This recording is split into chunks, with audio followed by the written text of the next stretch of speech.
दोस्तों आदाब, नमस्कार। मैं सदफ इकबाल बारा चट्टी गया से। कुर्सी है तुम्हारा ये जनाजा तो नहीं है, कुर्सी है तुम्हारा ये जनाजा तो नहीं है, कुछ कर नहीं सकते तो उतर क्यों नहीं जाते। इर्तिजा निषाद का ये शेर लालू और नीतीश जैसे राजनेताओं पर पूरी तरह फिट है। पिछले 3 दशक से ज्यादा समय से यही गुरु चेला बिहार पर बारी बारी से राज कर रहे हैं। ऐसा लगता है कि इन दोनों में कोई आंतरिक समझौता हो गया है। एक हटेगा तो दूसरा कुर्सी पर विराजमान होगा, दूसरा हटेगा तो फिर पहला विराजमान होगा।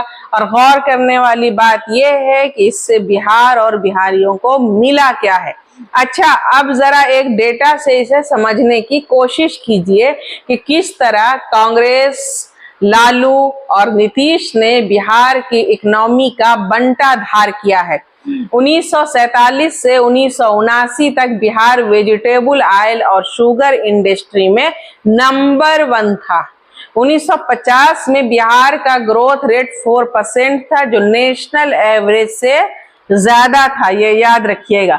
सोचिए, कांग्रेस, लालू और नीतीश ने अपनी हुकूमत के दरमियान किस तरह बिहार को गैर इंडस्ट्रियल स्टेट में बदल कर रख दिया है। लूट मार ऐसी मचाई है कि व्यापारी यहाँ से भाग खड़े हुए। कोई भी व्यापारी यहाँ टिका नहीं। सारी चीनी मिलें बंद हो गई और वेजिटेबल ऑयल का दूर दूर तक पता ही नहीं है। बिहारियों की प्रति व्यक्ति आय देश की एवरेज आय से बहुत नीचे है।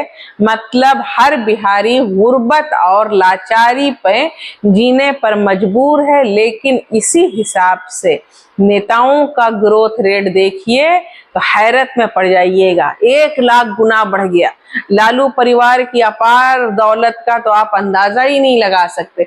लेकिन यह मुसलमानों का वोट साधने के लिए उन्हें हर वक्त एक खौफ में मुब्तला रखते हैं और कहते हैं कि तुम्हारी हिफाजत सिर्फ मैं ही कर सकता हूं।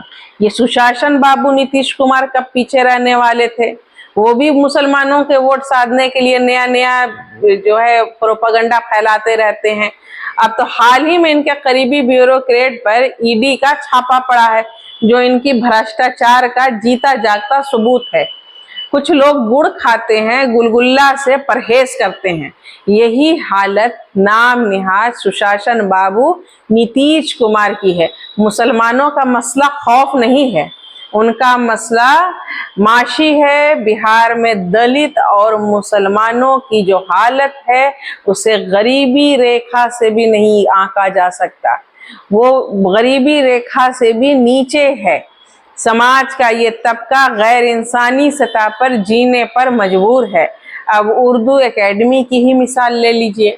पिछले कई साल से इसका कोई पुरसाने हाल नहीं है। कोई सिगरेटरी लिटरेचर या तालीम के मैदान से नहीं बनाया गया है। उर्दू को मारने का पूरा इंतजाम नीतीश कुमार जी ने कर रखा है। ब्यूरोक्रेसी इस इदारे का मलाई खा रही है और माइनॉरिटी मिनिस्टर मजे ले रहे हैं।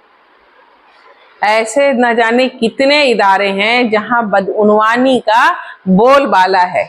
इधर प्रशांत किशोर जी ने जन सुराज आंदोलन छेड़ रखा है और पैदल यात्रा के जरिए बिहार के हर तबकों के अलावा मुसलमानों को भी जागरूक करने का काम शुरू कर दिया है। उन्हें समझा दिया है कि तुम्हारा असल मसला जो है वो फिनेंशियली है, तालीमी है और जिंदगी को इज्जत से जीने की आज़ादी है। नारे तुम्हारा भला नहीं कर सकते। तुम्हें अपने बच्चों को अच्छी तालीम देनी है, अपनी जुबान की हिफाजत करनी है, अपने घर की हालत को सुधारना है और ये सब तुम्हारा बुनियादी हक है। अब तो बिहार के मुसलमानों के साथ साथ समाज का हर तबका ये कह रहा है कि लालू और नीतीश कुमार, तुम लोग बिहार को संभालने के लायक नहीं हो। तुम्हारा कोई विजन नहीं है। अब तुम बिहार की सत्ता को खाली करो। हमें बिहार को 21वीं सदी में ले जाना है। हमें जन सुराज चाहिए।